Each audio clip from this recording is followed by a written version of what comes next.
በአዲስ አበባ የተለያዩ መስሪያ ቤቶች ጉዳይ ለማስፈጸም ስንመጣ ባንኮች፣ እንዲሁም ደግሞ ሌሎች መንግስታዊ መስሪያ ቤቶች፣ የግል መስሪያ ቤትም ሊሆን ይችላል።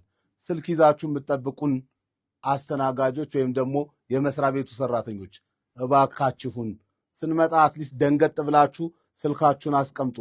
ከአክስትሽ ጋር ከአጎትሽ ጋር ከአክስት ጋር ከአጎት ጋር ከገርል ፍሬንድ ጋር እያወራ ደንበኛውን ኢግኖር የምታደርገው አባዬ ደሞዝ የሚከፍል አጎትህ አክስትህ ወይም ስልክ ላይ ያለችው ገርል ፍሬንድ አይደለችም። በተቻላችሁ አቅም ደንበኛ ሲመጣ ደንገጥ ብላችሁ አስተናግዱ። እንዲሁም ደግሞ የመስሪያ ቤት ኃላፊዎች ሰራተኞች የሥራ ስልክ ካልሆነ በስተቀረ ይዘው ቁጭ እንዲሉ የምትፈቅዱላቸው ስለምንድን ነው ብለን ለመጠየቅ እንወዳለን። በእውነት ነገር እያጋጠመኝ ስለሆነ ነው። ባንኮች ውስጥ አጋጥሞኛል። እንዲሁም ደግሞ የተለያዩ የመንግስት መስሪያ ቤቶች ውስጥ አጋጥሞናል። ስልክ ይዘው ዱቅ ብለው የምታወሩ ወዳጆች እባካችሁ ከዚህ ነገር ታቀቡ። ቢያንስ እኛ ስንመጣ ተስተናጋጅ ሲመጣ አክብራችሁ ስልኩን ቆይ አንዴ እንግዳ መጣብኝ ብላችሁ ዘግታችሁ አስቀምጣችሁ አስተናግዱን ለማለት ወዳለሁ።